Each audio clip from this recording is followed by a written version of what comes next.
Қайырлы күн көрермен, эфирде терең ой мен ашық әңгімеге құрылған айна подкасты. Біз айнаға қарағанда сыртқы келбетімізді көреміз, бірақ адамның болмысы сол айнадағы бейнеден де тереңде жатады. Кейде тереңіне бойлап үлгермейсің. Айнаның бүгінгі кейіпкері де өз болмысын бүкпейтін, шынайылықтан қашпайтын азамат. Қонағымыз Қызылорда облысының білім басқармасының басшысы Асқарбек Темірбекұлы Есшанов. Қош келдіңіз.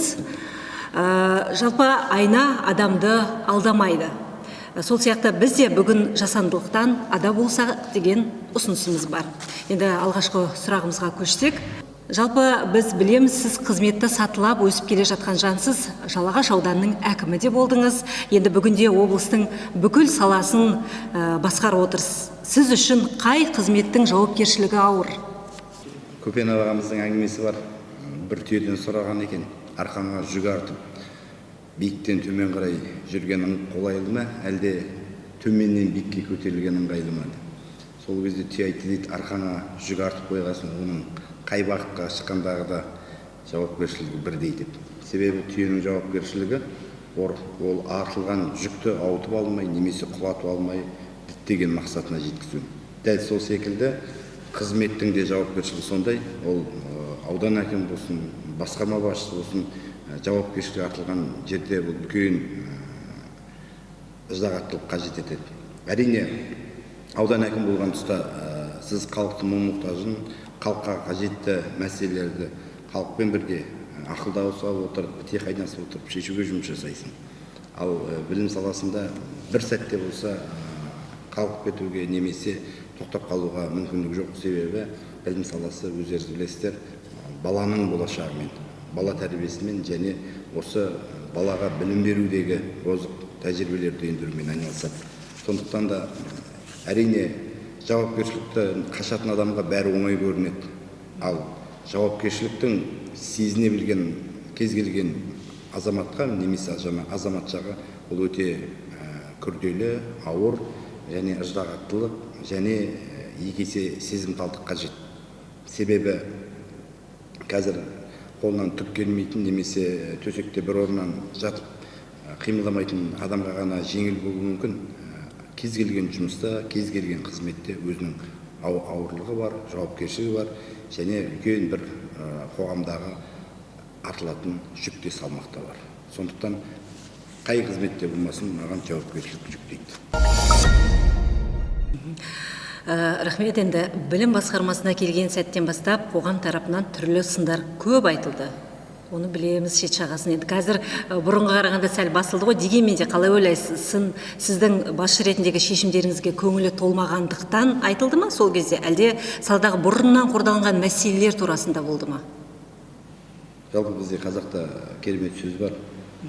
Тамырынан бұзылған бәйтеректі жапырағынан емдеуге болмайды.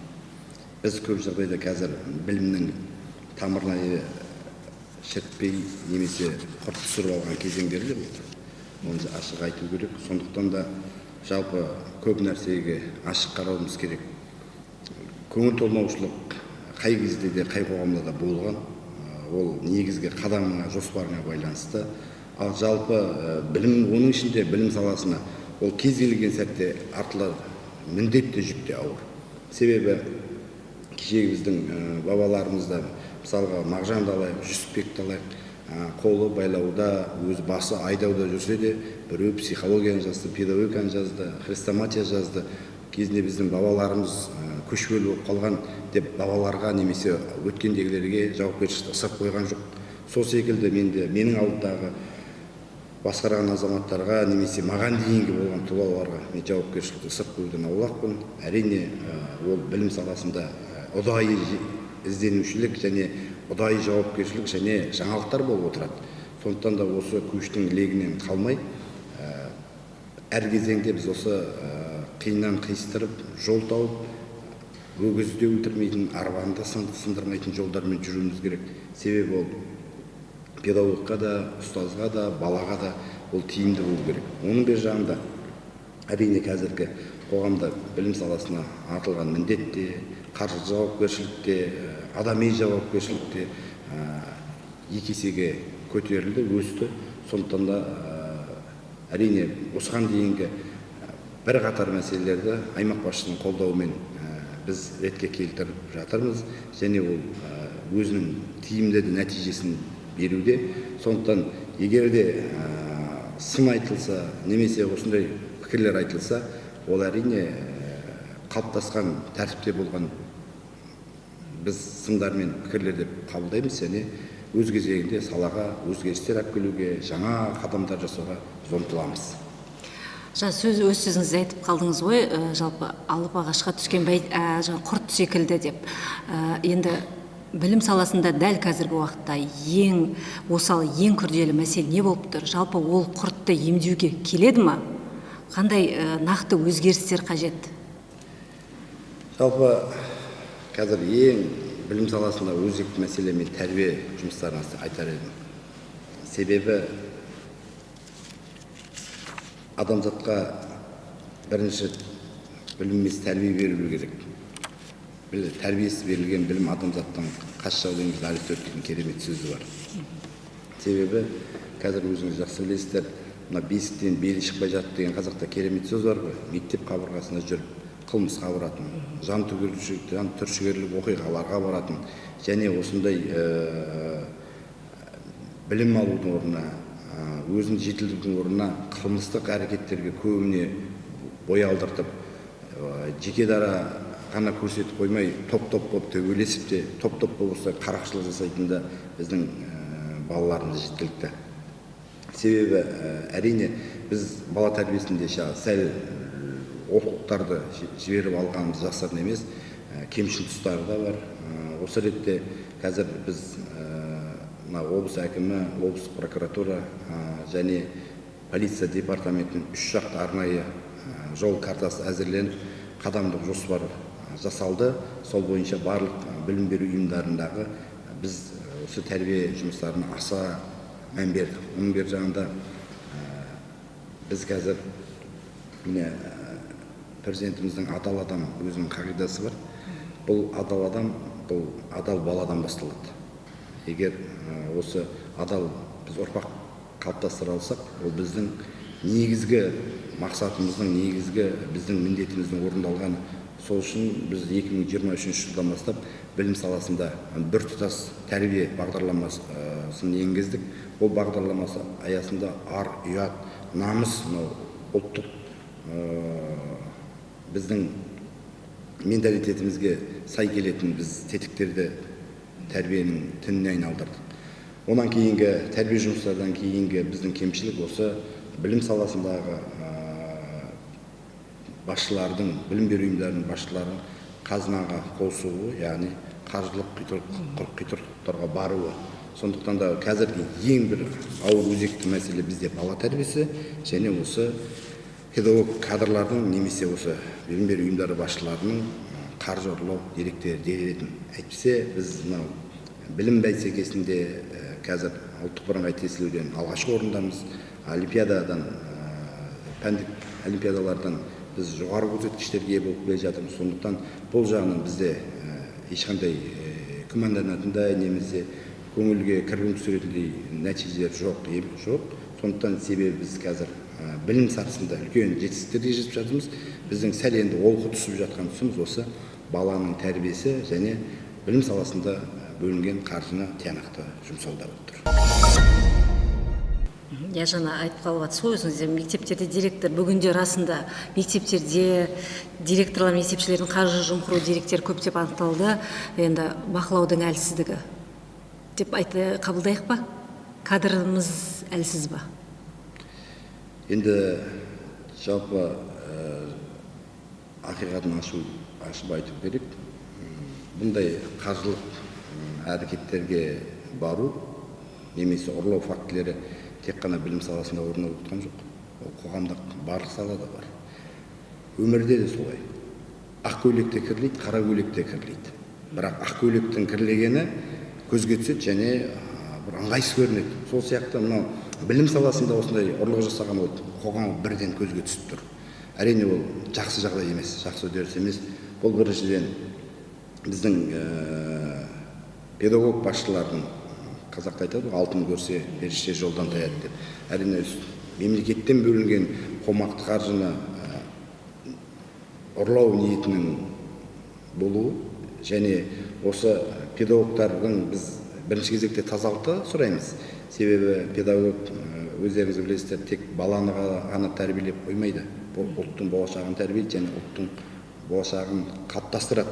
Себебі мен қазір талап қойып жатырмыз, әрбір педагог бұл идеолог болу керек қоғамда. Себебі өзі осындай қаржылық бұзушылықтар жасайтын, өзінің жүріс-тұрысы дұрыс емес педагог қоғамға үлгі болмайды. Керісінше біз білім саласында бұндай әрекеттермен кір келтіреміз.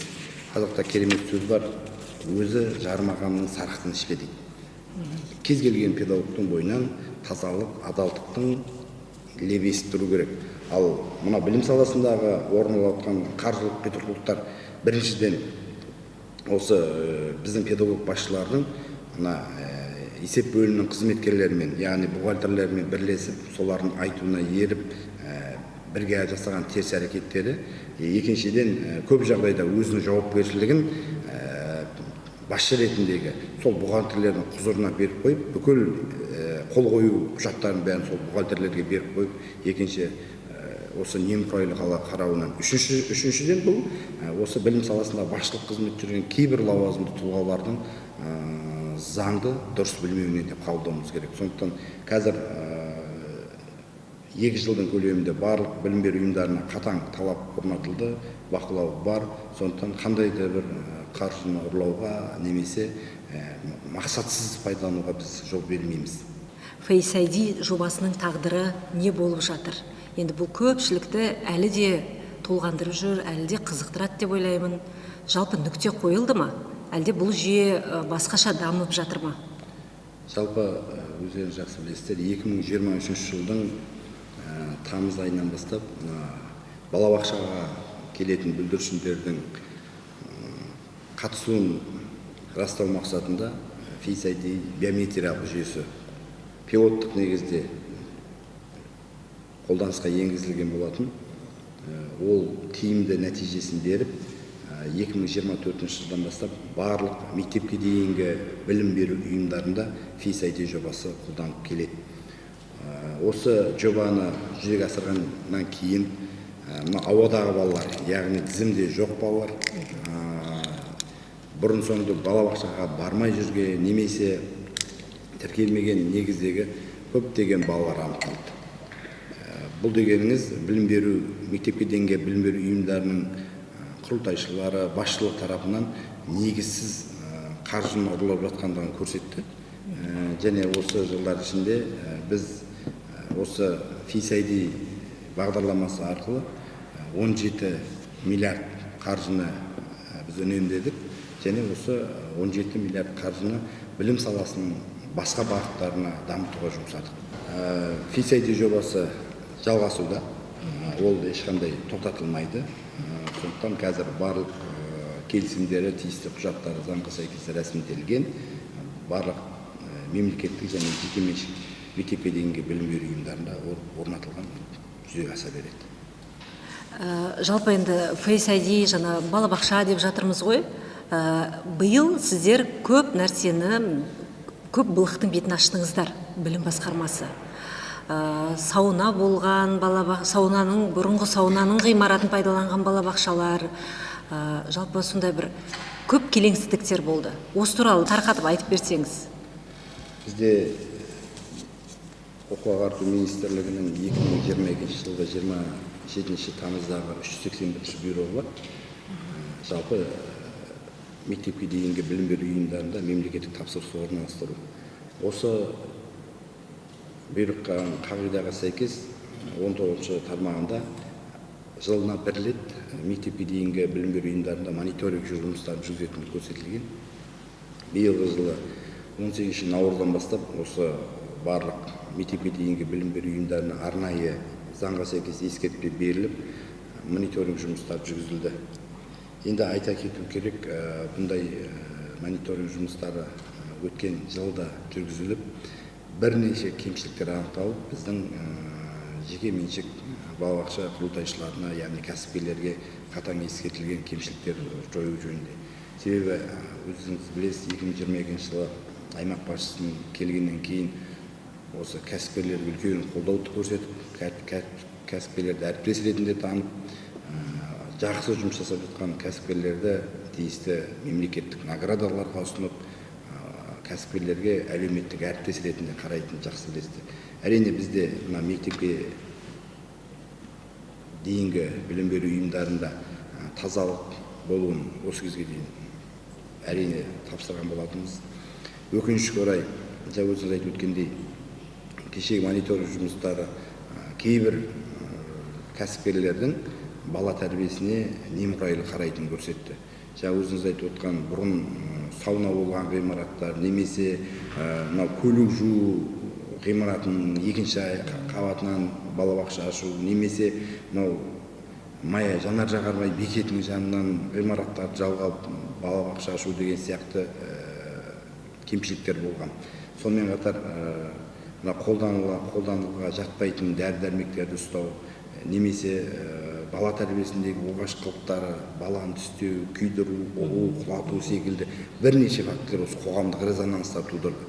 Бұндай кезде қоғам өздеріңіз жақсы білесіздер, білім басқармасы қайда қарап отыр, білім басқармасы неге айналыспайды деген секілді бізге сындар айтылды, пікірлер айтылды. Дегенмен өздеріңіз жақсы білесіздер, білім басқармасының қызметі қолданыстағы білім туралы заңмен рәсімделеді, ал жалпы мынау жеке мекенжік балабақшалардың кәсіп иегерлері кәсіпкерлік кодексімен қызметтер рәсімделеді. Бұл жерде кез келген мемлекеттік органның жеке кәсіпкердің құзырына араласа алмайтындығын да көрсету керек. Ал біз мониторинг жұмыстары арқылы ғана біз осы ішкі жұмыстарын көруге мүмкіндік алдық. Осы ретте көптеген жаңағы ойын алаңдары болсын, ішкі талаптары болсын, санитарлық талаптарға сәйкес келмейтін абаттандыру мәселелері төмен, немесе жасы жетпейтін балалардың жүруі, болмаса артық балалардың тіркелу сияқты үлкен кемшіліктер анықталды. Кейбір балабақшаларда, мысалға бізде бөбекжай бақша болса 2 жастан бастап қабылдану керек, 2-ден 6 жасқа. Балабақша 3-тен 6-ға дейін қабылдану керек. Ал кейбір балабақшаларда 7 айлық балаларға дейін тіркеп қойған. Әрине бұның бәрі енді заң бұзушылық болып есептеледі.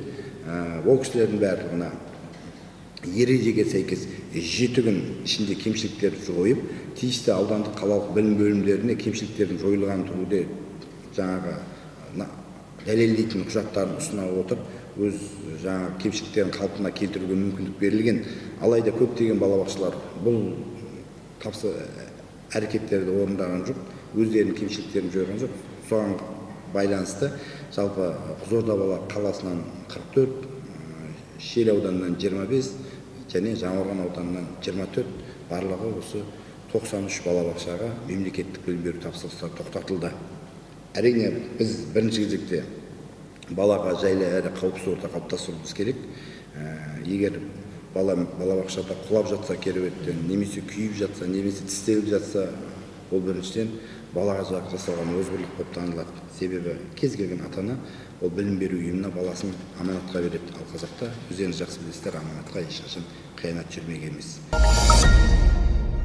Қоғамда резонанс тудырып жатырған көп мәселелер осы, жалпы айтқанда, осы педагогтардың арасында ол енді адамның да тәрбиесіне де байланысты шығар.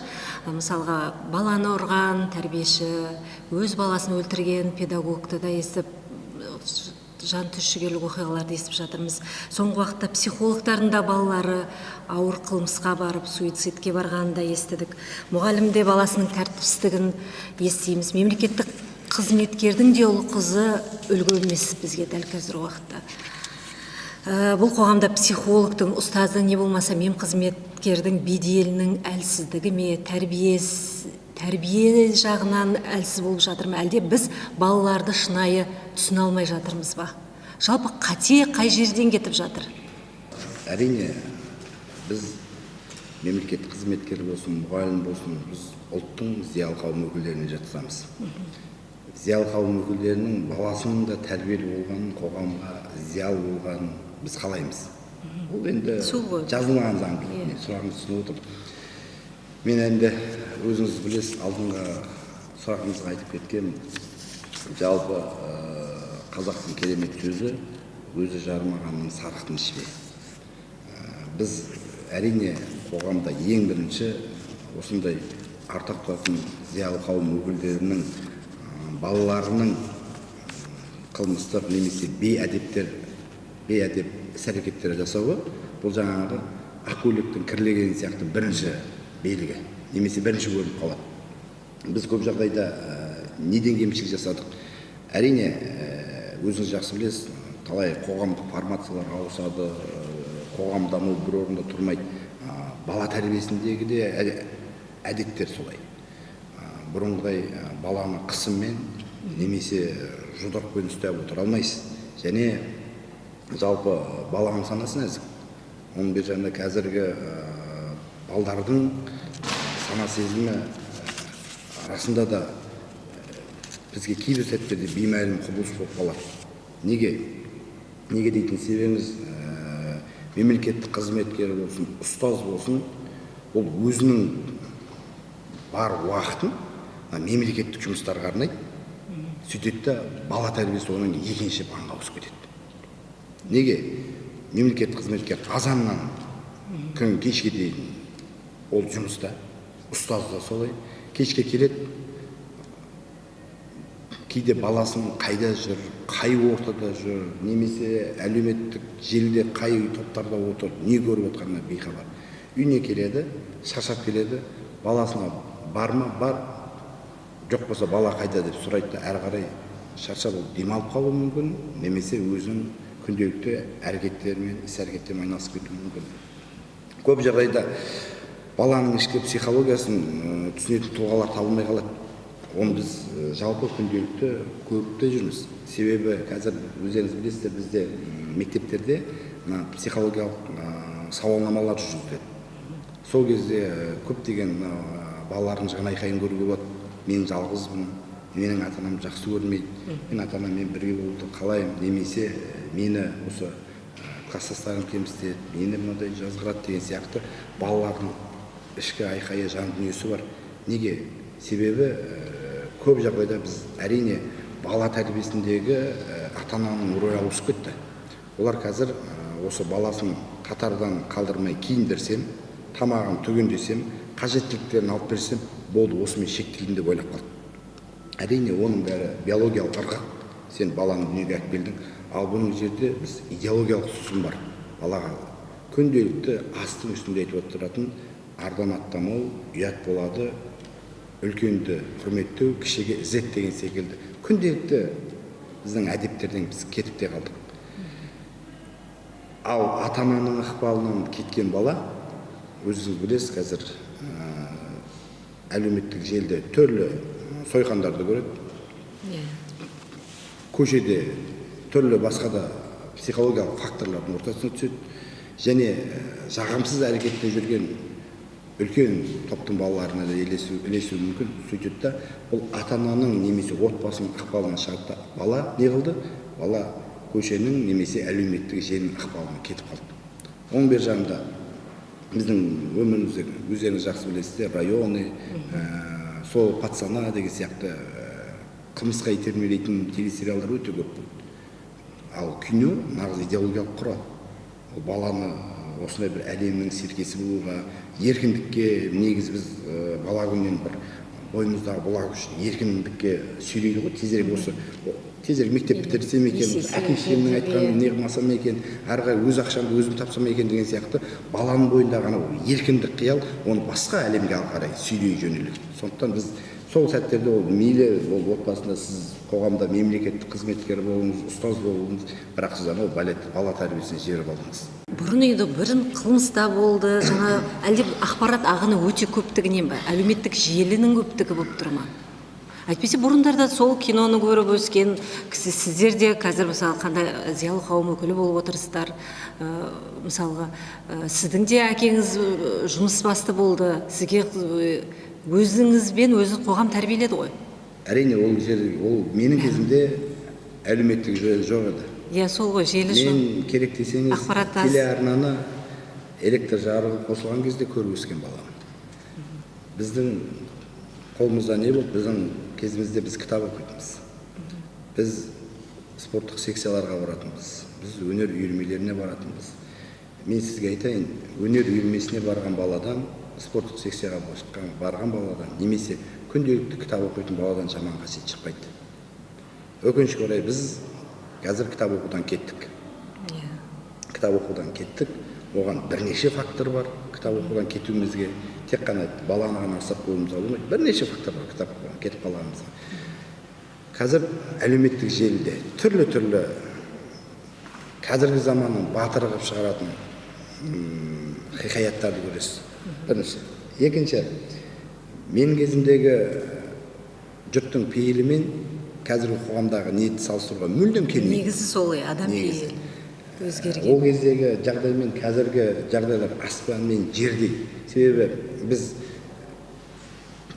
тек қана өзіміздің туғандарымыз емес, басқа бір немере ағайындардың қалыпқан киімдерін әкеліп берсек, мынаны балам киіп тастаса қуана киетін. Қазір туғандар бар да бір-бірінің киім кимейді. Оның бер жағында бір жыл болған киімін киюден қашады.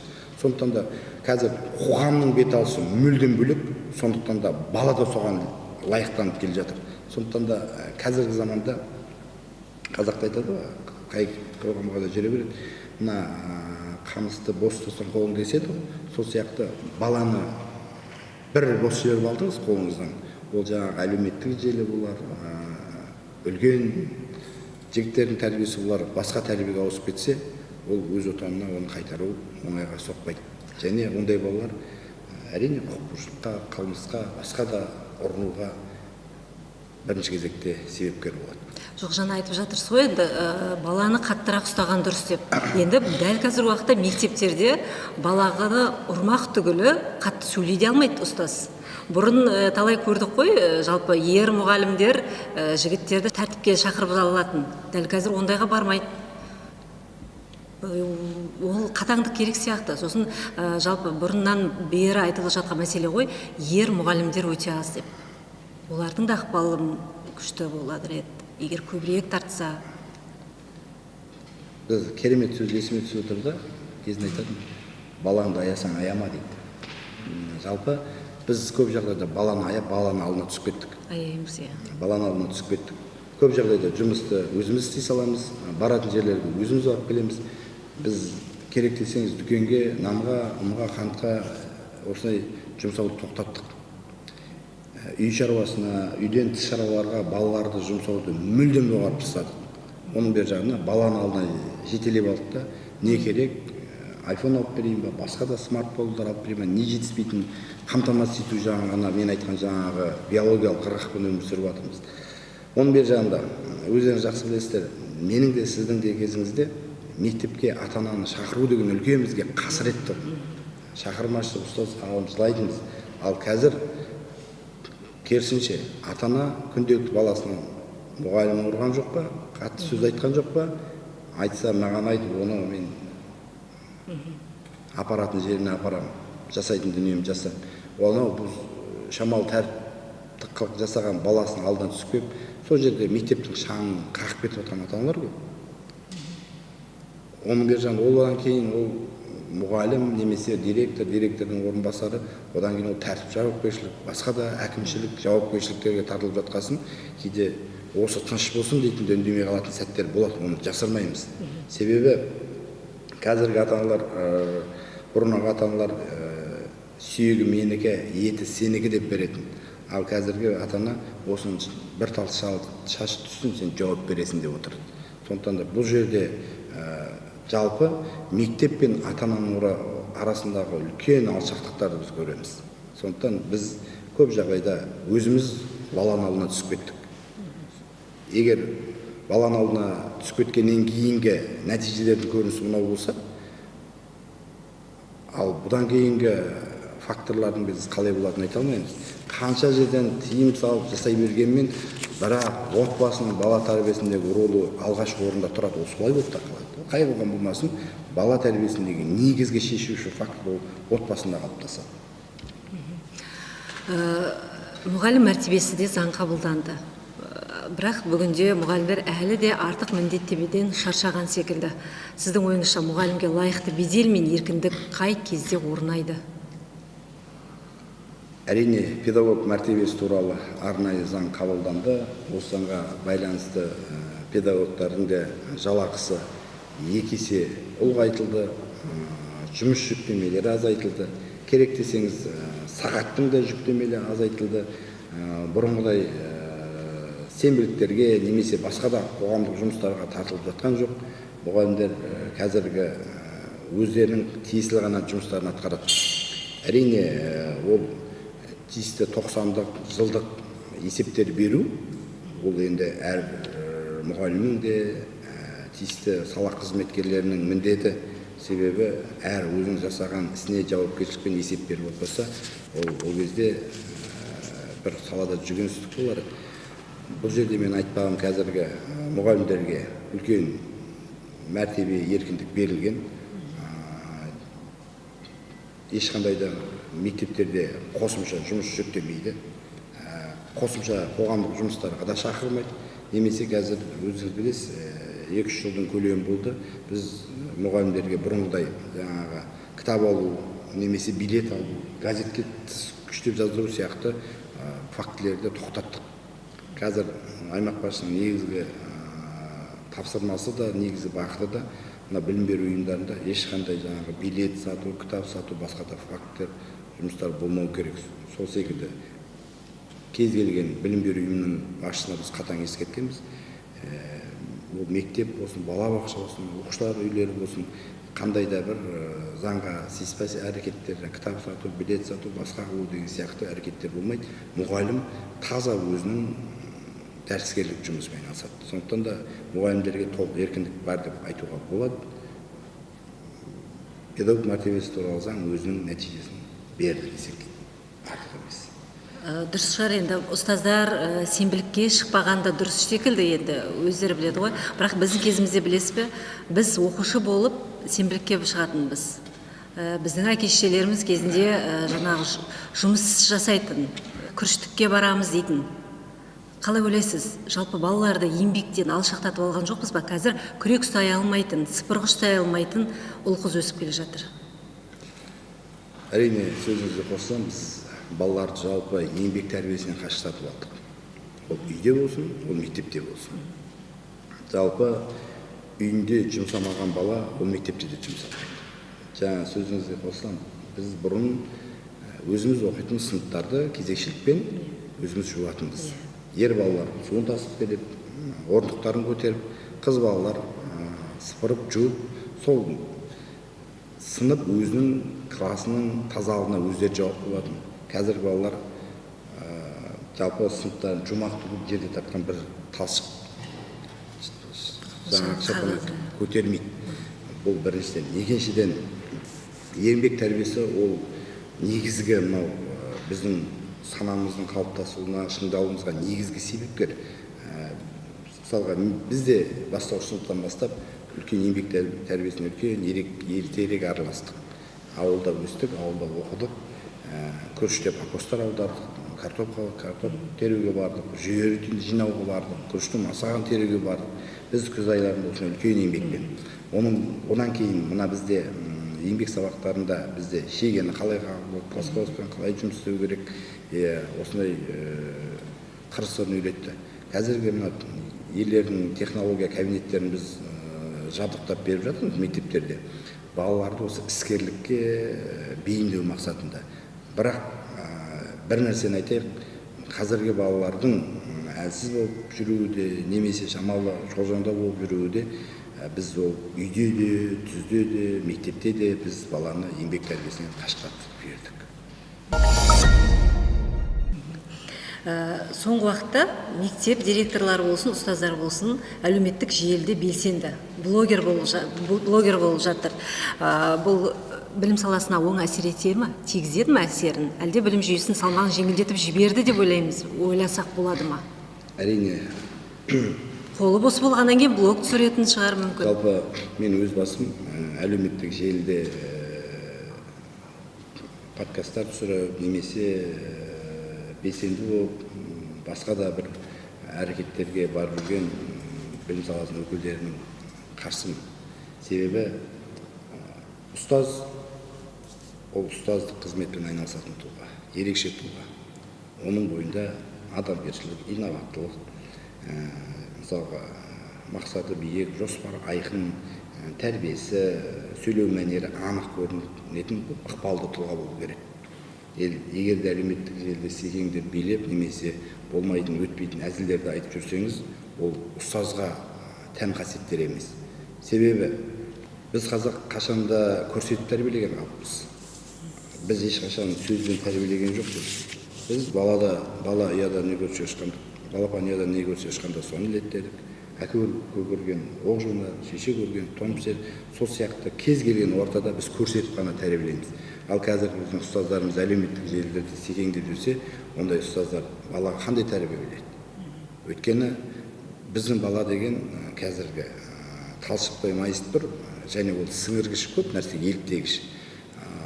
Өз кезегінде сол әлеуметтік желіде жүріп, басқа да белсенділікпен айналысқанша, ұстаз өз пәнін тереңірек зерттеп, өз пәнінен балаларға мейлінше сауаттылықты, мейлінше көп ақпараттарды санасына сіңіртсе, шәкірттері республикалық, облыстық, ғылыми жоба, пәндік олимпиада, басқа да осындай білімге қатысты сайыстарда оқ бойы озып келіп жатса, міне ұстаздың жеңісі, ұстаздың мәртебесі. Ал жаңағы әлеуметтік желіде секеңдеп жүрген ұстаздарды меніңше бір жағынан ол білім саласын жеңілдетіп жібереді, және өзіңіз айтқандай, ол білім саласын алып келетін ешқандай да зиян болмаса пайдасы жоқ. Асқарбек Темірбекұлы, мына сұрақты қойсам деймін, жалпы сіз өзіңізді қандай басшымын деп ойлайсыз? Қатаң талап қоятын, әлде пікір алмасуға ашық, командасымен санаса алатын басшысыз ба? Қай қызметте болмасын, қатаң талаптың, тәртіптің адамы. Бауыржан Момышұлының сөзі менің өмірлік ұстаным: тәртіпсіз ел болмайды, тәртіпке бас иген қол болмайды. Ол кез келген жетістікке жететін болсаңыз, бірінші тәртіп тұру керек. Егер ішкі жүйеңізді ретке, тәртіпке келтіре алсаңыз, сіздің жететін мақсатыңызға оңайырақ болады. Ол кез келген ортада болсын, ол отбасында болсын, ол қоғамда болсын, ол жұмыста болсын, талап бар жерде, тәртіп бар жерде нәтиже айқын көрінеді. Сондықтан ең бірінші мен талапшыл да, қатаң тәртіптің адамы. Ұстаным солай болып қалады. Әке ретінде балаларыңызға қандай тәрбие беруге тырысасыз? Өзіңіздің жолыңызды жалғастыратын ұрпақ өсіп келе жатыр ма? Мен сөзімді айтып өттім. Жалпы біз көрсетіп тәрбиелейміз ғой. Әке көрген оқ жонады, шеше көрген том піседі. Сондықтан ол отбасында болсын, өмірде болсын, осы ашықтық, шынайылық, тазалықты мен бірінші үлгі етіп көрсетемін. Екіншіден, әр ісінде үлкенге құрмет, кішіге ізет, ата-анаға қамқорлық, бауырға деген сіздің қамқорлығың, ниетің. Осы менің бүкіл қалпымнан көріп отқан балдарым, әрине ол менің ізімнен басып өтеді деген сенімдеміз. Себебі әке мен баланың бір әңгімесі бар ғой. Әкесі алдына келе жатыр, балам байқап жүр, адасып қалмады, әке сіз байқаңыз, мен сіздің жолыңыз артыңыздан еріп келе жатырмын ғой дейтін. Кез келген бала ол әкесінің артынан ереді. Сондықтан да оның менің адалдықтан аттанмайтыным, ата-анамды құрметтейтінім, үлкенді құрмет, кішіге ізет, бауырға деген сыйластық, ортаға деген достық, бейілім және осы қаталдық, тәртіптік ұстаным менің балаларыма өмірлік сабақ. Оның бер жағында кез келген біз түскі астың уақытында, кешкі астың уақытында мен ар ұят тәртіптен аттамауды үнемі айтып отырамын, құлақтарынан сіңе берсін деп. Себебі біз көп жағдайда отбасымен отырып та кейде бір дұрыс әңгімелер айтылмайды. Мен көп айтатын сөзім, өз жарымағанның сарқын ішпе деген. Біз көп жағдайда отбасымызбен отырсақ та, ол жерде бала отырау, ол жерде басқа отырау демейді. Біз ел басқарып жүрген азаматтардың дымын қоймай жатамыз кейде. Оны тыңдап өскен бала ертеңгі күні ішінде басқаша қалып кетуі мүмкін, ойлар қалыптасуы мүмкін. Өйткені күнделікті ол ананы ел басқарып жүрген азаматтардың неше түрлі сын пікірлер айтып отқан, естіп отқан бала ертеңгі күні сол ата-анасының ізімен алларға сыни көзбен, басқаша көзбен қарай бастайды. Ал күнделікті өзінің отбасында адалдық, үлкенге құрмет, кішіге ізетің бар, осы ар, ұят, намысты жиі олардың құлағына сіңіріп өсірсек, одан бала жаман болмайды. Күнделікті ол түртіп жүреді. Оның бер жағында жалпы біз бала тәрбиесінде көп жағдайда сөзімізді түзеуіміз керек, тілімізді түзеуіміз керек. Жалпы ел болам десең, бесіңді түзе дейді ғой қазақта. Ал Аристотельдің сөзі бар. Жалпы бала тәрбиесін жөнге қойғың келсе, сөзіңді түзе дейді. Жалпы сөзің түзу болса, онда ұрпағың да түзу болады деген сөз. Жас кезде қызмет қуаласаң, атыңды қалыптастырасың дейді ғой. Бұрын енді бізге айтатын, фамилияң үшін жұмыс істе, фамилияңды шығар, атыңды шығар дейді. Жас келген соң абыройың соған қызмет етеді дейді. Қызметте сатылап келе жатқан азамат ретінде осы пікірмен келісесіз ба? Жалпы берілген қызметтің біріншіден бақ, екіншіден үлкен құрмет екенін сезіну керек. Екіншіден, сіз қай биікке көтерілсеңіз де, сіз ата-анаңыздың атын арқалайсыз. Кейде атасына мың рахмет деген бір керемет сөздерді естіп жатқан кезде еріксіз көңілің жібейді, елжірейді. Неге? Әкеңнің, атаңның атын жақсы жағынан шығарып жатса, ұрпақ үшін одан басқа ештеңе керек емес. Ал ата-ана үшін де ұрпағының өзінің атын жақсы шығарып жүрсе, одан артық ол кісілерге марапат та, мақтау да керек емес. Пәленшенің баласы, о керемет азамат екен, елге қызмет етіп отыр десе, олар да бір марқайып отырады. Қазіргі қоғамда бір қарамайшы сөздер қалыптасты. Бұрын баласы бар, анасы бар адамдар ешқашан қартаймайды деп еді. Қазір баласы шақса да ата-ана ешқашан қартаймайды. Көп жағдайда осы адам баласының ең осал тұсы бала ғой. Бұрынғы ғұламаларда өзін тілегенде де осы баламен сынамауын, баламен қинамауын сұрайды екен, жалбарынып. Сондықтан бала кез келген пенденің ең осал тұсы, ең әлсіз жері. Егер балаңа бірге жаңа ата-аналар айтып жатады, баламның табанына қадалған жөнге менің маңдайыма қадалсын деп. Бұның бәрі де осы адамзат баласының ең осал тұсы бала екенін көрсетеді, және әрқашан баламен мақтаныш сезімге ұялайтынын көрсетеді. Сондықтан маған ең бірінші кезекте қай қызметте болса да осы әкемнің, атамның атына кір келтірмеу. Екіншіден, осы кісінің тұсында осындай істер қалыптастырып еді деген жақсы қолтаңба қалса деймін. Жалпы енді сіз жассыз ғой, әлі де талай қызметті, талай саланы басқарасыз деп ойлаймын. Жалпы енді білім саласында қандай із қалдырғыңыз келеді? Жалпы білім саласы өзіңіз білесіз, өте күрделі сала және сан қырлы. Оның мектепке дейінгі тәрбиесі болсын, орта білім болсын, мынау техникалық және кәсіптік білім беру, немесе ерекше балалармен жұмыс, мына қосымша. Менің негізгі мақсатым ең біріншіден осы білім саласына тазалықты орнатсам, екінші оқу үдерісінде жаңа технологияларды ендірсем. Себебі қазір өзіңіз білесіз, біз қаласақ та қаламасақ та жасанды интеллект өміріміздің бір бөлшегіне айналып кетті. Біз 2024 жыл былтыр қаладағы осы 8 IT мектепке адам тәрізді роботтар алып бергенбіз, және қала аудандағы 60 мектепті биыл дрондармен жабдықтаймыз. Сондықтан да осы білім беру үдерісінде жаңа технологияларды енгізіп, мінекей пәленшенің тұсында мына мектептерде мынандай жаңа жабдықтаулар болған, жаңа оқу үдерістері енгізілген, және де осындай технологиялар пайдаланып дегендей біз бағытта жұмыс жасаймыз.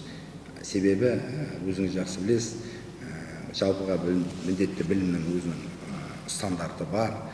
Біз тәрбие жұмыстарында біртұтас тәрбие бағдарламасын енгіздік, кәсіптік білімде де солай.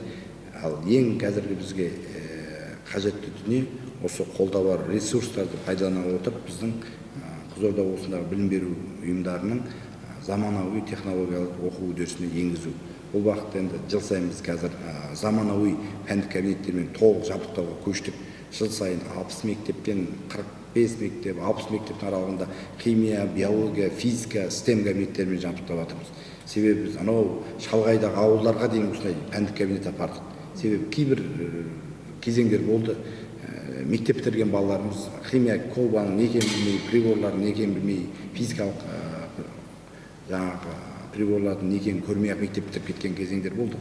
Ал қазір олай емес, бізде мүмкіндік бар, талап бар, аймақ басшысы тарапынан қолдау бар. Сондықтан да біз анау шалғайдағы ауылдың мектептеріне дейін осы заманауи білім беретін жабдықтарды біз қамтамасыз етіп, үлкен белестерге жетеміз. Бүгін енді біз шынайы әңгіме өрбіттік деп ойлаймыз. Жалпы сіз айнадағы бейнеңізді көрерменнен жасырмадыңыз деп ойлаймыз. Шындықты айттыңыз ғой, барлығы үшін. Мен ешқашан пікірін жасырмайтын адам, кез келген өзі ашық. Және толыққанды жеткізіп жүремін. Сондықтан бүгінгі әңгімеңіздің ішінде сұрақтар үшін сізге көп рахмет. Енді сұрақтар осымен тамам. Асқарбек Темірбекұлы, ашық сұхбатыңыз үшін сізге де алғыс білдіреміз. Уақыт бөліп келгеніңізге көптен көп рахмет. Шынайы әрі мазмұнды болды деп ойлаймын. Көп нәрсе айтылды. Егер тыңдар құлақ болса, бір керемет сөздер айтылды. Тәрбиелік мәні бар деп ойлаймыз. Қызметіңізге сәттілік тілеймін, абыройлы болыңыз. Құрметті көрермен, бүгін біз шынайы әңгімені тыңдадық. Айнаға қарап қана қоймай, кейіпкеріміздің ішкі әлемін, шынайы болмысын көруге, тануға тырыстық. Әңгіме айна, ол өзіңді де, өзгені де көрсете алады. Келесі шығарылымда тағы бір болмыспен бетпе-бет кездесетін боламыз. Келесі кездескенше сау саламатта болыңыздар.